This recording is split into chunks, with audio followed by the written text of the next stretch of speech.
이정아 72는 새벽부터 일어나 손이 굽도록 떡만두를 빚었다. 밀가루 반죽을 치대며 손끝이 저려올 때마다 민석이가 좋아하는 거라고 속으로 되뇌었다. 아들이 어릴 적 엄마 만두가 제일 맛있어라던 목소리가 아직도 귓가에 맴돌았다. 과일 바구니까지 챙겨 들고 아들 이민석의 아파트 앞에 섰을 땐 이미 허리가 욱신거렸다. 초인종을 누르자 문이 열렸고 며느리 정유라의 미간이 먼저 찌푸려졌다. 어머니 또 이런 걸 왜 가져오세요? 요즘 물가가 어떤데요? 저희가 다 준비했다니까요. 유라의 목소리엔 짜증이 섞여 있었다. 정화는 그래도 설날인데 하고 말끝을 흐렸다. 거실 안으로 들어서자 사돈 부부까지 와 있었다. 소파 한가운데 앉은 사돈은 어머님 연세도 있으신데 쉬셔야죠 하며 미소를 지었지만 그 미소는 접시처럼 얇고 차가웠다. 사돈 댁은 목에 금목걸이를 두르고 손에 명품 핸드백을 끼고 있었다. 정화의 낡은 패딩 점퍼와 대조되는 풍경이었다. 자리에 앉으세요. 유라가 가리킨 곳은 거실 끝 소파 팔걸이 옆 보조의자였다. 정화는 말없이 앉았다. 민석은 주방에서 맥주잔을 들고 나오며 엄마 왔어. 하고는 시선을 피했다. 아들의 눈빛은 어색함으로 가득했다. 정화는 부엌을 기웃거리며 도울 일 없니? 물었으나 유라는 손사래를 쳤다. 그냥 앉아 계세요. 어머니가 하시면 오히려 더 복잡해져요. 복잡하다는 말. 그건 곧 방해된다는 뜻이었다. 정화는 다시 의자에 앉아 손을 무릎 위에 올렸다. 사돈 부부는 해외여행 이야기를 늘어놓았고 유라는 최근 승진 소식을 자랑했다. 민석은 고개를 끄덕이며 맞장구를 쳤다. 정화에게 돌아오는 말은 없었다. 그녀는 투명 인간처럼 거실 구석에 존재했다. 식사 시간이 되자 상이 차려졌다. 갈비찜, 잡채전, 그리고 정화가 가져온 떡만두. 하지만 떡만두 그릇은 상 가장자리로 밀려나 있었다. 사돈이 젓가락을 들며 요즘 젊은 분들 손맛이 참 좋아요 하고 칭찬하자 유라는 활짝 웃었다. 정화가 만든 만두엔 아무도 손을 대지 않았다. 술이 몇 순배 돌고 분위기가 무르익을 즈음이었다. 유라가 술잔을 딱 내려놓으며 입을 열었다. 어머니 건강 얘기가 나왔는데요. 지난번 병원에서 치매 초기일 수 있다고 했잖아요. 정화의 손이 멈췄다. 치매? 자신은 그런 진단을 받은 적이 없었다. 단지 건망증이 좀 있다고 나이 들면 다들 그렇다고 의사가 말했을 뿐이었다. 저희가 알아봤는데요. 성년후견 제도라는 게 있어요. 어머니를 법적으로 부하는 거예요. 그럼 관리가 훨씬 쉬워지죠. 연금 수령도 집 관리도 병원 예약도 저희가 대신 할 수 있고요. 젓가락이 정화의 손에서 바닥으로 미끄러졌다. 쨍그랑 소리가 거실에 울렸다. 민석은 눈을 피했다. 사돈이 거들었다. 요즘 다들 그렇게 해요. 미리 정리해 놔야 나중에 분란이 없어요. 형제들 사이에서도 문제 생기고 그러잖아요. 어머님 재산 지키는 길이기도 하고. 재산. 그 단어가 공기를 찼다. 정화는 입술을 깨물었다.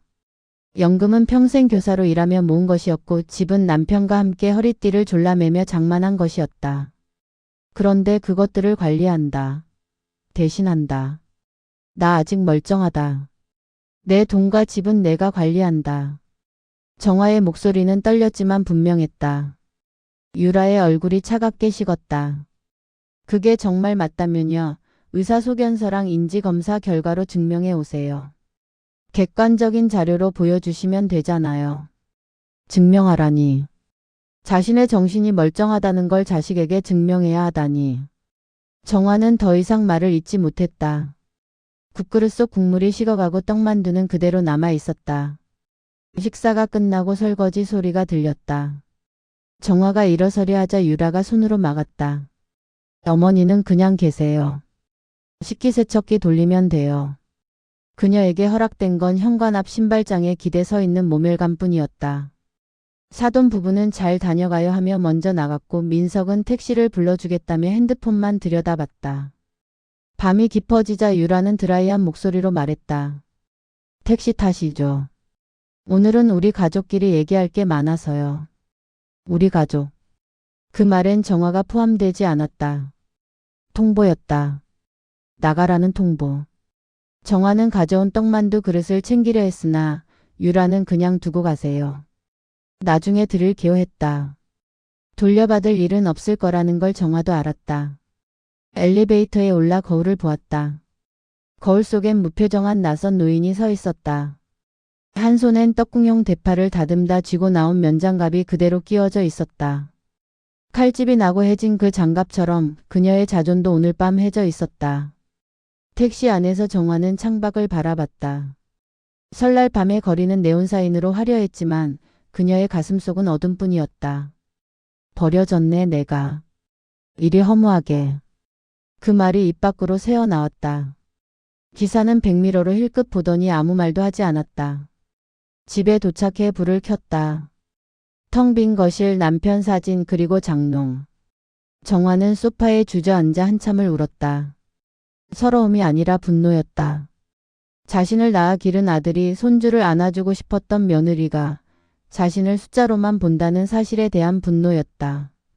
내가 뭘 잘못했나. 평생 성실하게 살았는데. 교사로 엄마로 아내로 살았는데. 대답은 없었다. 다만 시계 초침 소리만 똑딱거렸다. 정화는 눈물을 닦고 일어났다. 그리고 장롱을 열었다. 어딘가에 남편이 남긴 서류가 있을 거라는 희미한 기억이 떠올랐다. 오래전 남편이 혹시 모르니 잘 보관해 두라고 했던 그 봉투. 찾아야겠어. 내가 살아남으려면.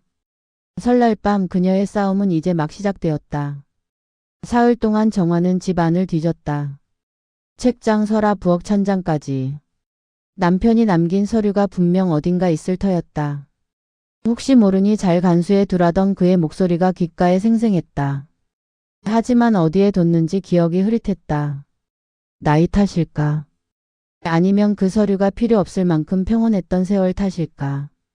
마지막으로 시골집 안방 장롱을 열었다. 오래된 이불과 계절 옷가지 사이 맨 밑바닥에 손이 닿았다. 먼지가 풀썩 일어났다. 남편 사진 액자 뒤에 단단히 숨겨진 봉투 하나. 겹겹이 테이프를 감아놓은 A4 크기의 누런 봉투였다. 정화는 손이 떨렸다. 테이프를 뜯는 동안 심장이 쿵쾅거렸다. 봉투 안에서 나온 건 2장의 서류였다. 하나는 정화교사 특별연금 적립 내역이라는 제목이 붙은 문서. 다른 하나는 학원재단 토지지분 배당 동의서였다. 서류엔 그녀의 이름과 도장이 찍혀 있었고 재단 이사장의 서명도 선명했다. 날짜는 30년 전이었다. 당시 그녀가 교사로 재직하던 사립학교 재단이 교사복지 명목으로 토지 지분을 배당하겠다는 약정서였다. 이게 뭐지? 이런 게 있었어. 정화는 서류를 몇 번이나 읽고 또 읽었다. 하지만 법률 용어가 난무해 정확히 무슨 의미인지 알 수 없었다. 다만 한 가지는 확실했다. 이건 자신이 받아야 할 권리였고 지금까지 한 번도 받은 적이 없다는 것. 다음 날 아침 정화는 옛 제자 한지훈에게 전화를 걸었다. 지훈은 지금 변호사로 일하고 있었다. 그녀가 담임을 맡았던 시절 공부는 못했지만 정의감 하나는 또렷했던 아이. 선생님 무슨 일이세요? 전화 너머 지훈의 목소리는 여전히 다정했다. 지훈아, 선생님이 좀 봐줄 서류가 있는데. 법률 쪽이라서. 그럼 사무실로 오세요. 언제든 환영입니다. 사흘 뒤 정화는 낡은 핸드백에 서류를 넣고 지훈의 법률사무소를 찾았다. 깨끗한 유리문, 정갈한 대기실, 그리고 한지훈 변호사라고 적힌 명패. 아이가 어엿한 어른이 된 모습에 정화는 코끝이 찡했다. 선생님 오랜만이에요. 지훈은 반갑게 악수를 청했다. 정화는 봉투를 내밀었다. 이게 뭔지 좀 봐줄래? 지훈은 서류를 펼쳐 들고 스캔하기 시작했다. 한 줄 한 줄 읽어 내려가던 그의 표정이 점점 굳어졌다. 안경을 벗어닫고 다시 쓰고 컴퓨터로 뭔가를 검색했다. 그리고는 긴 한숨을 내쉬었다. 선생님, 이거 진짜예요. 진짜라니? 이 서류는 법적 효력이 있습니다. 재단이 교사복지 명목으로 토지 지분을 약정했는데 선생님 몫이 묵혀진 채 회계에 전혀 반영되지 않았어요. 이건 명백한 공시 누락입니다. 자칫하면 재단이 큰 문제에 휘말릴 수도 있어요. 정화의 심장 소리가 또렷이 들렸다. 그럼 내가 몰랐던 내 몫이 아직 살아있단 말이니? 지우는 고개를 끄덕였다. 권리 행사 가능성 아주 높습니다. 다만 재단 측은 당연히 버티겠죠. 오래된 일이라고 발뺌하거나 시효 소멸 주장할 겁니다. 하지만 이건 연금 성격이라 시효가 다릅니다. 싸움은 길어질 거예요. 얼마나 길어? 언론 제보 교육청 감사 청구 최악의 경우 감사원까지 가야 할 수도 있어요. 그리고 지우는 잠시 말을 멈췄다. 가족은 이 사실 아시면 태도를 바꿀 겁니다. 돈이 걸리면 사람들은 달라져요. 선생님도 아시잖아요. 정화는 씁쓸히 웃었다. 벌써 바뀌었어. 나를 치매라 몰고 성년후견을 세워서 연금이랑 집을 꿀꺽하려 했거든. 지훈의 눈빛이 차갑게 가라앉았다. 후견 제도는 취약한 분을 보호하기 위한 제도예요. 재산 탈취 수단이 아닙니다. 선생님이 정신이 명료하시다는 의료 소견만 받으시면 그들의 계획은 완전히 막을 수 있어요. 의료 소견. 네, 인지검사랑 진단서 떼세요. 치매가 아니라는 걸 문서로 증명하는 겁니다. 그리고 이 서류를 바탕으로 재단과 협상에 들어갑시다. 제가 도와드릴게요. 정화는 지훈의 손을 꼭 잡았다. 고마워 지훈아. 선생님이 너 가르치길 잘했구나. 선생님이 저한테 정의가 뭔지 가르쳐 주셨잖아요. 이젠 제가 그 정의를 지켜드릴 차례예요. 그날 오후 정화는 읍내 종합병원 신경과를 찾았다. 접수대에서 인지검사 받으러 왔어요 라고 말하는 게 서러웠지만 참았다. 자신이 멀쩡하다는 걸 증명하지 못하면 모든 게 무너진다. 검사는 2시간 넘게 이어졌다. 숫자 외우기, 그림 맞추기, 날짜와 장소 기억하기. 의사는 잘하셨어요 하며 미소 지었지만 정화는 기분이 묘했다. 평생 학생들을 가르쳤던 교사가 이제는 자신의 정신을 시험받고 있었다. 일주일 뒤 결과가 나왔다. 진단서 맨 아래 굵은 글씨로 적혀 있었다. 정상 범위. 치매 소견 없음. 정화는 그 종이를 가슴에 품었다. 이제 아무도 그녀를 관리 대상으로 보지 못할 것이다. 그녀는 여전히 자신의 삶을 책임질 수 있는 사람이었다. 그날 밤 정화는 봉투를 껴안고 잠자리에 들었다. 봉투 뒤편에는 남편의 손글씨가 옅게 남아 있었다. 정화야, 교사로 산 내가 자랑스럽다. 혹시나 있을 노후의 비바람을 피해주길. 정화는 속으로 답했다. 그 비바람이 피부치에게서 불어올 줄은 당신은 알았을까. 하지만 눈빛은 흔들리지 않았다. 장롱 밑에서 건진 낡은 봉투가 설날 현관에서 짓밟인 자존을 다시 일으켜 세우고 있었다. 이제 그녀는 싸울 무기를 손에 쥐었다. 그리고 그 무기는 누가 빼앗을 수 없는 오롯이 그녀의 것이었다. 내일부터 시작이야. 내 인생을 내가 되찾는 일. 창밖으로 달빛이 스며들었다. 그 빛은 차갑지만 또렷했다. 정화의 결심처럼. 재단 사무국은 첫 통화부터 노골적으로 회피했다. 담당자가 자리에 없어서요. 자료가 너무 오래돼서 확인이 어렵습니다. 다시 전화 드리겠습니다. 하지만 재단에서 걸려온 전화는 단 한 통도 없었다.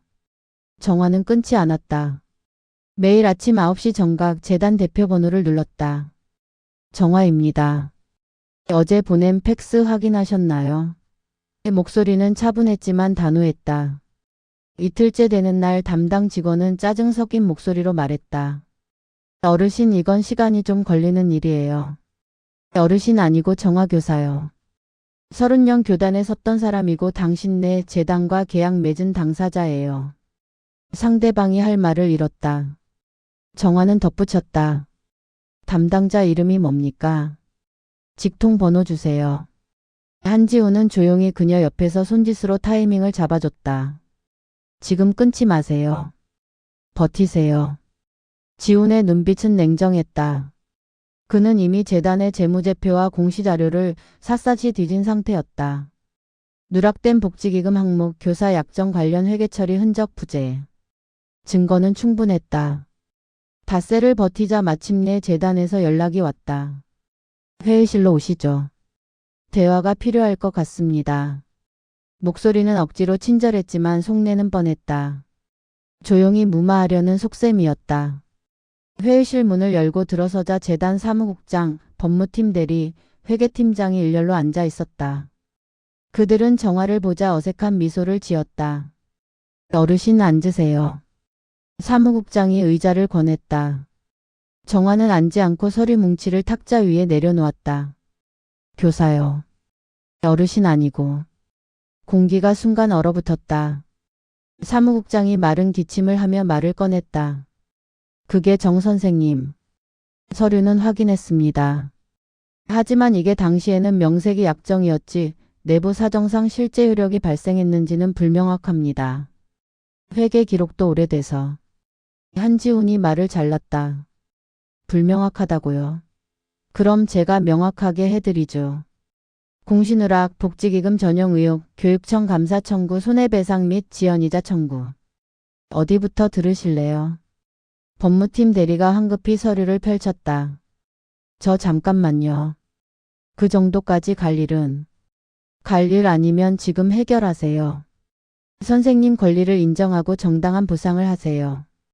회계팀장이 난색을 표했다. 그때와 지금은 상황이 다릅니다. 재단 재정도 어렵고 토지가치 산정도 복잡하고. 정화가 입을 열었다. 목소리는 낮았지만 무게가 실려 있었다. 그때도 지금도 교사는 교사예요. 분필가루 먹으며 애들 가르친 대가를 당신들은 장부에서 지웠죠. 아니 아예 없던 일로 만들었어요. 사무국장이 이 말을 짚었다. 그는 입장이 난처했다. 이 일이 외부로 새어나가면 재단 전체가 흔들릴 수 있었다. 이사장과 교육청 심지어 교육부까지 들썩일 사안이었다. 정리합시다. 일부 보상과 명예기부 형식으로 하면 어떻겠습니까? 선생님 명의로 장학금도 만들어 드리고. 지훈이 문서에 빨간 줄을 그었다. 명예가 아니라 권리입니다. 공식 인정 정산액 산출 사과문. 그리고 한 푼도 깎지 마세요. 이건 협상이 아니라 당연한 이행입니다. 흥정이 길어졌다. 재단은 시간을 끌었다. 이사회 승인이 필요해서요. 회계법인 검토를 거쳐야 해서요. 핑계는 끝이 없었다. 하지만 그 사이 지훈은 움직이고 있었다. 언론사 취재팀에 제보 메일을 보냈고 교육청 감사부서에 진정서를 제출했다. 며칠 뒤 한 일간지 기자가 전화를 걸어왔다. 정화 선생님 맞으시죠? 재단 복지기금 누락건으로 제보 받았는데요. 재단은 발칵 뒤집혔다. 사무국장이 다시 전화를 걸어왔다. 선생님 언론에 이야기하시면 곤란합니다. 우리도 입장이 있어서. 입장? 30년간 내 입장은 어디 있었어요. 교육청 인사 하나가 중재에 나섰다. 원만하게 가시죠. 재단도 어렵고 선생님도 좋은 쪽으로 마무리하시는 게. 정화는 단호했다. 원만은 그쪽이 할 일 따하고 나서 생각할게요. 그 즈음 이상한 일이 벌어졌다. 아들 민석에게서 전화가 왔다. 어색하게 웃는 목소리였다. 엄마 요즘 바쁘시다며? 건강은 괜찮으세요? 병원은 잘 다녀오셨고요. 설날 이후 한 달 넘게 연락 한 번 없던 아들이었다. 정화는 차갑게 답했다. 응, 잘 다녀왔어. 이틀 뒤엔 과일 상자가 배송됐다. 며느리 유라의 카톡이 날아왔다. 어머니 토요일에 좋아하시는 갈비 해드릴게요 이모티콘까지 붙어 있었다. 정화는 단답으로 받았다. 필요 없다. 밤늦게 유라가 직접 전화를 걸어왔다. 목소리는 억지로 다정했다. 어머니 제가 그때 생각이 좀 짧았어요. 근데 혹시 재단에 다니는 제 지인이 그러는데 요즘 거기 기금 관련해서 일이 좀 시끄럽다네요. 혹시 어머니가 관련되신 건 내가 알 필요 없다. 정화는 전화를 끊었다. 손이 떨렸다.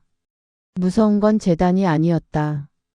피부치가 돈 냄새를 맡고 변하는 속도였다. 그들은 아직도 그녀를 지갑으로만 봤다. 일주일 뒤 재단이 드디어 합의서 초안을 내밀었다.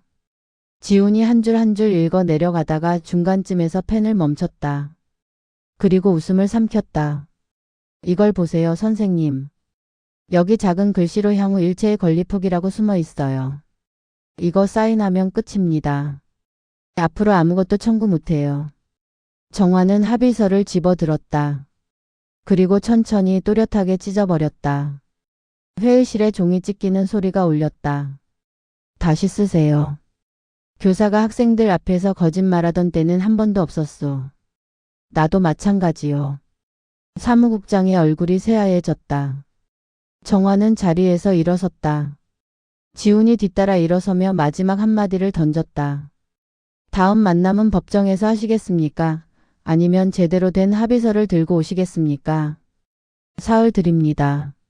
문이 닫히고 복도를 걸으며 정화는 깊게 숨을 내쉬었다. 무릎이 떨렸지만 뒷걸음질하지 않았다. 그녀는 이제 더 이상 설날 밤 현관에 선 노인이 아니었다. 자신의 권리를 되찾는 싸움꾼이었다. 정화는 설거지 그릇처럼 말끔히 닦은 감정으로 가족과 재단을 한자리에 불렀다. 장소는 재단 회의실, 시간은 오전 10시. 증인으로는 교육청 감사 담당 과장 1명 그리고 한지훈. 재단 측에서는 사무국장과 법무팀이 나왔다. 정화가 요구한 자리였다. 모든 것을 정리하는 자리. 민석과 유라는 회의실 문을 열고 들어서며 어리둥절한 표정을 지었다. 엄마, 왜 우리를 여기로 부르신 거예요? 민석이 물었다. 정화는 대답 대신 의자를 가리켰다. 앉아.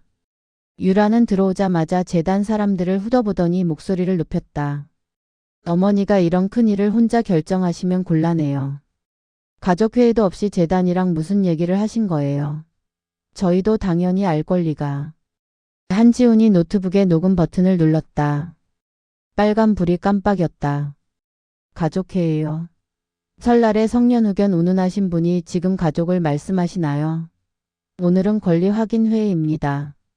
정화 선생님의 권리요. 유라의 얼굴이 굳었다. 민석은 시선을 피했다. 사무국장이 어색하게 웃으며 합의서를 꺼냈다. 정 선생님, 저희가 다시 준비했습니다. 이 정도면 충분히 합리적이라고 생각하는데요. 정화는 합의서를 받지 않았다.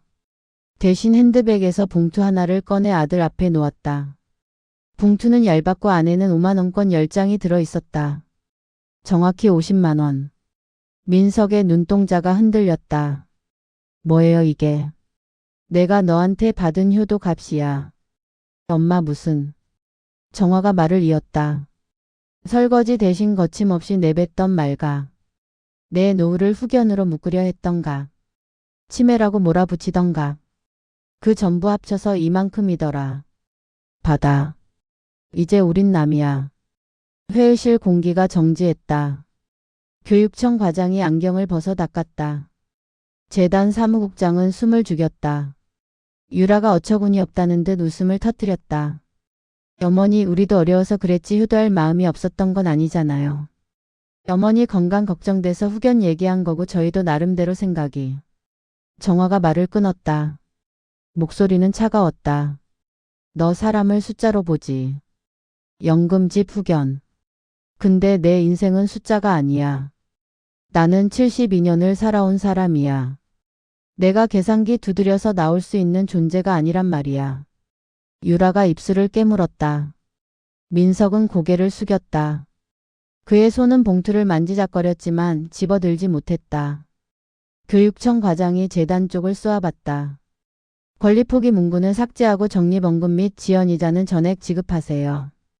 사과문은 공문 형태로 발송하고요. 이건 협상이 아니라 시정명령입니다. 사무국장이 손사래를 쳤다. 그건 금액이 너무 커서. 한지훈이 서류처를 펼쳤다. 언론 제보 메일 초안, 공시누락 비교표, 옛 교사들의 증언서, 감사원 진정서 양식까지. 한 장 한 장 탁자 위에 놓았다. 더 하실까요? 아니면 KBS 시사 프로그램 제보할까요? 기자들이 벌써 대기 중인데. 재단 법무팀 대리가 황급히 속삭였다. 사무국장의 이마에 땀이 맺혔다. 결국 그는 고개를 끄덕였다. 알겠습니다. 수정하겠습니다. 합의서가 한 줄씩 고쳐질 때마다 정화의 어깨가 펴졌다. 권리포기 문구가 삭제되고 전액 보상으로 바뀌고 공식 사과가 추가됐다. 마지막 페이지에 정화의 서명이 들어갔다. 펜을 쥔 손은 조심스러웠지만 단단했다. 그때 민석이 떨리는 목소리로 말했다. 엄마 나도 잘하려고 했어. 정말이야. 유라가 자꾸 그러니까 나도 혼란스러웠고. 너 그 말 설날 복도에서 했어야지. 엄마. 넌 그날 내 아내 편만 들었어. 내가 떡만두 빚은 손으로 장갑 낀 채 쫓겨나는데 넌 고개도 안 돌렸어. 그게 효도야. 민석이 할 말을 잃었다. 유라가 손을 번쩍 들었다. 목소리가 날카로웠다. 그럼 우리 몫은요? 이 돈 중에 우리 몫도 당연히 있는 거 아니에요. 가족인데 왜 혼자? 정화는 그녀를 똑바로 보았다. 눈빛은 한치의 흔들림도 없었다. 너희 몫은 너희가 벌어서 가져. 내 인생은 내가 산 거야. 너희는 그냥 나중에 태어났을 뿐이야. 유라의 얼굴이 붉어졌다. 그녀는 자리에서 벌떡 일어났다. 좋아요. 알겠어요. 그럼 앞으로 저희도 신경 안 쓸게요. 어머니 혼자 사시든지 말든지. 회의실 문이 쾅 닫혔다. 유라의 힐소리가 복도에서 부서졌다. 민석이 뒤따라 일어서며 망설였다. 엄마 그래도. 가. 엄마. 가라고. 민석은 결국 돌아섰다. 그는 아직도 아내와 어머니 사이에 숫자표를 들고 서 있었다. 하지만 그 표는 오늘로 무효였다. 문이 닫히고 정화는 한숨을 깊게 내쉬었다. 한지훈이 조용히 물었다. 선생님 괜찮으세요? 응. 이제야 괜찮아. 교육청 과장이 일어서며 말했다. 선생님 용기 있는 결정이셨습니다. 저희도 재단 감사 제대로 들어가겠습니다. 사무국장이 고개를 숙였다. 죄송합니다, 정 선생님. 진작 이렇게 했어야 했는데. 정화는 고개를 끄덕였다. 미안하단 말보다 다른 교사들도 확인해 보세요. 나처럼 묵힌 권리가 또 있을 거예요. 회의실을 나서며 정화는 창밖을 봤다. 하늘은 맑았다. 설날 밤처럼 어둡지 않았다. 50만 원짜리 봉투는 탁자 위에 그대로 남아 있었다. 민석은 그걸 가져가지 못했다. 아마 평생 가져가지 못할 것이다. 복도 끝에서 정화는 멈춰섰다. 뒤돌아보지 않았다. 앞만 보고 걸었다. 엘리베이터 문이 열렸고 그녀는 홀로 안으로 들어섰다. 거울 속 자신은 더 이상 설날 밤의 그 노인이 아니었다. 등이 곱고 눈빛이 또렷한 여자였다. 이제 시작이야. 내 삶을. 엘리베이터가 내려갔다. 그리고 1층 로비의 햇빛 속으로 정화는 걸어 나갔다. 봄바람이 골목을 스친 날 정화는 작은 임대 아파트로 이사했다. 민석의 집에서 차로 30분 거리 하지만 마음으로는 우주만큼 먼 곳이었다. 짐은 많지 않았다. 옷가지 몇 벌 남편 사진 그리고 재단과의 합의서. 나머지는 다 버렸다. 과거를 끌고 갈 이유가 없었다. 새 집 창밖으로는 어린이 놀이터가 보였다. 아이들이 그네를 타고 미끄럼틀을 오르고 웃음소리를 터뜨렸다. 정화는 커튼을 활짝 열었다. 햇빛이 거실을 가득 채웠다. 오랜만에 느껴보는 따스함이었다. 매일 오후면 놀이터에서 아이들이 소리쳤다. 할머니, 저 좀 봐요. 정화는 베란다로 나가 손을 흔들었다. 잘한다. 아이들은 더 높이 그네를 탔다. 그들은 정화가 누군지 어떤 과거를 지녔는지 몰랐다. 그냥 창가에서 손 흔들어주는 할머니일 뿐이었다. 그게 좋았다. 누구에게도 내어주지 않을 자기만의 시간표가 생겼다. 아침 8시 복지관 라인 댄스. 처음엔 동작이 어색했지만 한 달쯤 지나자 몸이 기억했다. 정화 씨 오늘도 최고예요. 강사가 엄지를 치켜들었다. 점심 식사 후엔 도서관 글쓰기 모임. 연필을 잡고 노트에 문장을 적어 내려갔다. 나는 72년을 살아왔다. 그리고 이제 새로 산다. 저녁엔 저렴한 클래식 강좌. 베토벤의 운명 교향곡을 들으며 눈을 감았다. 운명은 스스로 여는 것이라는 걸 배웠다. 합의금이 입금된 날 정화는 통장을 한참 들여다봤다. 숫자가 믿기지 않았다. 30년 전 약속이 드디어 지켜진 것이었다. 지연이자까지 포함된 금액은 예상보다 컸다. 이 돈으로 뭘 할까? 여행, 부동산, 아니면 그냥 저축. 한지훈이 사무실로 들러 세무 플랜을 설명했다. 선생님, 증여세 문제는 없고요. 연금 수령 방식 조정하시면 세금도 최소화할 수 있어요. 지훈은 꼼꼼하게 서류를 챙겼다. 정화는 그의 말을 듣다가 미리 적어둔 봉투를 내밀었다. 이거 뭐예요? 수고비 말고 내 장학재단에 기부해. 지훈이 깜짝 놀라 고개를 들었다. 선생님, 이건 옛 제자들이 너처럼 단단해지면 좋겠어. 법 공부하는 애들, 힘든 애들 도와줘. 그게 내가 교사로 살았던 의미니까. 지훈의 눈시울이 붉어졌다. 선생님, 울지 마. 내가 울면 나도 울어. 둘은 웃었다. 오래 웃었다. 봉투 안엔 1,000만 원이 들어 있었다.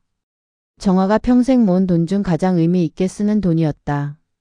밤이면 여전히 설날 복도에서 얼어붙던 손이 떠올랐다. 며느리의 차가운 목소리, 아들의 회피하는 눈빛. 하지만 그 기억은 더 이상 그녀를 무너뜨리지 못했다. 그녀는 이제 펜을 잡고 또박또박 적었다. 나는 나를 후견한다. 일기장 첫 페이지에 새긴 문장이었다. 어느 일요일 오후 초인종이 울렸다. 민석이었다. 혼자였다. 수척했다. 턱엔 수염이 자라 있었고 옷매무새도 흐트러져 있었다. 엄마, 왜 왔니? 유라랑 별거 들어갔어. 회사도 잘렸고. 정화는 문을 열어줬다. 민석은 거실로 들어와 소파에 앉았다. 고개를 들지 못했다. 미안해, 엄마. 오래 고민 끝에 정화는 물컵을 내밀었다. 말은 하지 않았다. 민석은 물을 마시고 한참을 침묵했다. 엄마, 나 어떻게 해야 해? 너는 이제 내 삶을 내 손으로 후견해. 내가 대신해 주지 않아. 그래도 민석아, 너 45이야. 이제 어른이야. 혼자 서야지. 민석은 울지 않았다. 다만 오래 묵은 숨을 토했다. 어깨가 축 처졌다. 그는 한참 동안 아무 말도 하지 못했다. 정화는 그를 기다렸다. 재촉하지 않았다. 엄마, 그래도 가끔 밥 같이 먹을 수 있을까? 정화는 잠시 생각했다. 그리고 고개를 끄덕였다. 밥은 먹자. 말은 줄이자. 민석이 고개를 들었다. 눈빛에 희미한 빛이 돌았다. 이튿날 정화는 민석과 근처 식당에서 갈비탕을 마주했다. 말은 많지 않았다. 국물 맛있네. 응. 엄마 건강해 보여. 운동 다녀서. 그게 전부였다. 하지만 충분했다. 달라진 건 숟가락을 쥔 각자의 손뿐이었지만 그것으로 충분했다. 봄이 깊어지고 재단에서 공식 사과문이 발송됐다. 정화의 집으로 등기 우편이 왔다. 오랜 교사 복지 약속을 방치한 점 진심으로 사과드립니다. 앞으로 이런 일이 재발하지 않도록 시스템을 정비하겠습니다. 재단 이사장의 직인이 찍혀 있었다. 정화는 그 종이를 봉투에 넣어 장롱에 모셔두지 않았다. 현관에 걸었다. 액자에 넣어서. 들어오는 이 누구든 그녀가 더는 숫자로 취급되지 않으리란 경고였다. 그리고 스스로에게 하는 약속이기도 했다. 나는 나를 지킨다. 그날 저녁 놀이터에서 아이가 소리쳤다. 할머니, 제가 그린 그림 좀 봐주세요. 정화는 베란다로 나갔다. 아이는 크레파스로 그린 무지갯빛 그림을 들어 올렸다. 우와, 예쁘다. 근데 선생님이 하늘은 파란색이어야 한대요. 우리 색칠은 마음대로 해보자. 틀려도 괜찮아. 내 하늘은 무지개색이어도 돼. 아이가 환하게 웃었다. 정화도 웃었다. 해가 지고 창에 네모난 불빛이 켜졌다. 정화는 거울 앞에 섰다. 거울 속 자신을 똑바로 봤다. 주름은 늘었지만 눈빛은 살아있었다. 그녀는 스스로에게 말했다. 늦게 배운 자유가 제일 또렷하네. 설날 밤의 찬 기운은 아직 공기의 구석에 남아있었다. 하지만 그 위로 봄의 온기가 겹쳤다. 창밖에선 개나리가 피었고 아이들의 웃음소리가 들렸다. 그리고 그 온기는 오롯이 그녀 자신이 선택한 온도였다. 정화는 노트를 펼쳤다. 내일 할 일을 적었다. 아침 라인 댄스, 점심 글쓰기 모임, 저녁 클래식 강좌. 그리고 마지막 줄에 덧붙였다. 나를 위해 산다. 펜을 내려놓고 불을 껐다. 어둠 속에서 정화는 깊게 숨을 들이마셨다. 자유의 공기는 달았다. 그리고 이제 그 공기는 온전히 그녀의 것이었다. 커튼 사이로 달빛이 스며들었다. 그 빛은 차갑지 않았다. 따스했다. 봄이 왔다. 정화의 봄이.